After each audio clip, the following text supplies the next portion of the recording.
and I'm going to be showing you some from the past.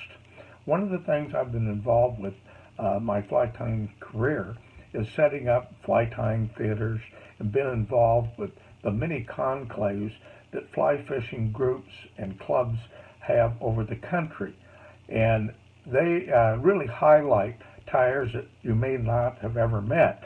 And one of the best ones is ones in Idaho, both the Western Idaho Expo and the Eastern Idaho Expo, which is in Idaho Falls. They've been doing these fly tying get-togethers for a long time. We're talking over 30 years. So I want to do some highlights from some that I filmed in 2009 and 2010. And you'll get a chance to meet some names you know, and maybe some names you didn't know. And one of the nice things about tying at these expos is all the excitement and sounds of people going around telling lots and lots of fly fishing stories. Most of them may be exaggerated. But one of the nice things about the theater is you get a chance to listen to the tyers talk about their experiences and answer questions. I think you're going to enjoy them. We're going to start this week with several. We'll try to give you the most information. And I know some of you are going to say, wow, you know, I don't know about the materials. Well, these are really uncut. So, you know, you do your best on figuring it out. But I think you're going to enjoy the interaction with the crowd and with the tyers. And really uncut and I think extremely fun. Let's get going.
And I have been tying since I was about 5 years old, and I'm 15 now, but I wasn't always that good. I'm getting up there, getting a little better. I love tying a lot more than I like fishing, because I'm always busy when I tie. What kind of flies are you going to tie for us today? I'm going to be tying a Scotch Tape Wing Caddis, and then I'm going to use some embroidery thread and do some woven bodies and some furled bodies. Great. Okay, so, hi. To start out, when I was about 5, you know, my flies weren't up there, but I'm going to start out by doing one that would probably be known to me and one of my favorite flies that my grandparents loved when I was little. So, you know, I'd get my thread on there. It usually wouldn't look so pretty. And I'd take some of this and I'd tie that on there. And then everyone would love it. Everyone would love it. Even if it fell off and it was terrible, everyone would love it. But now, you know, I'm getting a little older, definitely. And my flies have gotten a lot better, progressed. So what I'm going to start out with is a fly that I tied a couple weeks ago in Albany, Oregon, up at the show, or down at the show down there. And it's called the Duck Tape Wing Caddis. And so what I have here is I just took a piece of tape and I folded it back on itself so that the sticky side is up, so you can see the sticky tape. And I took some pheasant feathers and I just stuck them down. I stripped them and then stuck them onto the tape. And that gives, so when I cut them off, it'll have a nice hard back and it'll stay in the way that I want it. But, so to start out with, I'm going to start my thread. Huh? Oh yeah.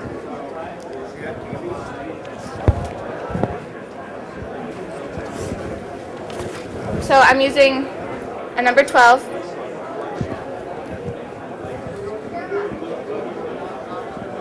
And I'm going to start out with my thread about 1/3 away from the eye.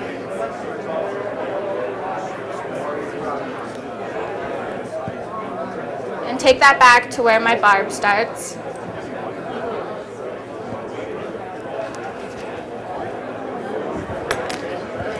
And then I have some hairline dubbing olive from the hare's ear.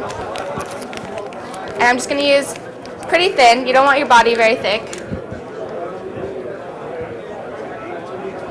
And that's just going to give my base.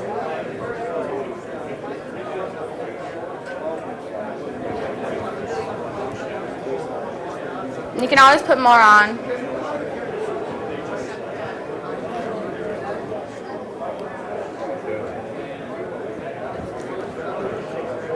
So I'm going to take that up to about there. And now I'm going to take a piece of just grizzly tan hackle and tie that on right where I ended my dubbing.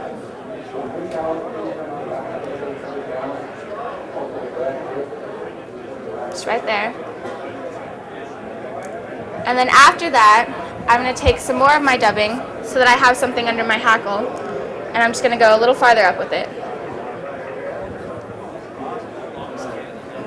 Just like that. And now I'm going to take another piece of hackle with longer fibers, and I'm going to use this as my antenna.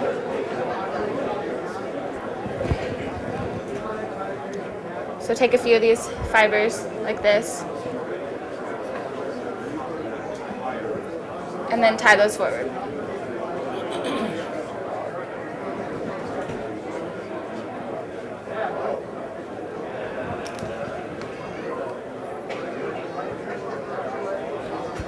Alright, now I'm going to take my hackle that I tied on, and I'm going to do 2 or 3 wraps around here, and then tie that off.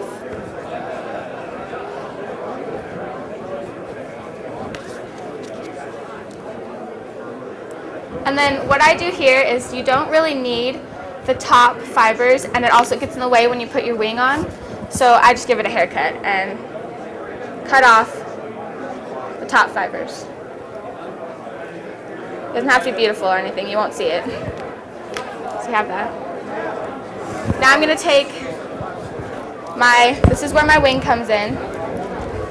And so I have it on here like this. And I'm going to take one of the ones that I have easily accessible and just cut that off.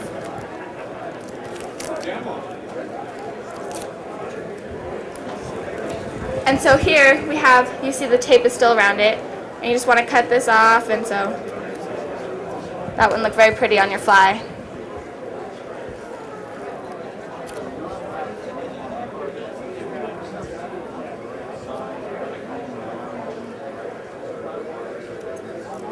Alright.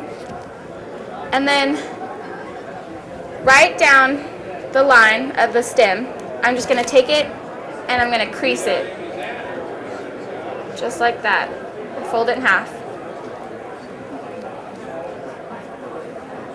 But if I was to put this on right now, it'd be a little big. So if everyone can just think back to kindergarten when you had Valentine's Day, and everyone would cut little hearts for their moms, or I'm just going to take my scissors and I'm going to do a half heart.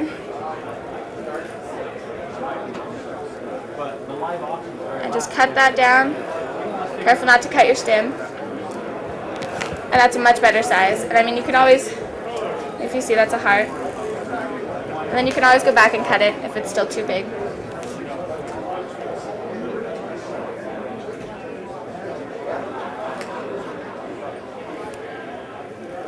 Alright, and now, you see, because I have the crease here, it's going to lay nice and flat on my body. But if I tie it on the stem, it's going to stick up. But we don't want that. We want it to lay down. So I'm going to tie it on about 2, 3 fibers in. Just tie that down.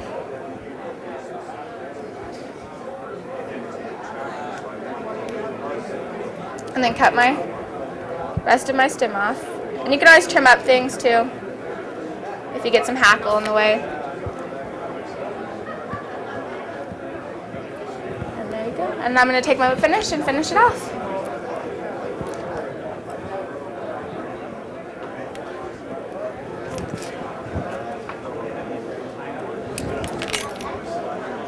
Okay, and then has a nice underbody with the dubbing and the hackle, and then the wing that lays on the body. And now I'm going to use a furled pattern, so that a furled hopper is what I'm doing. Okay, what I'm going to do is I'm going to get my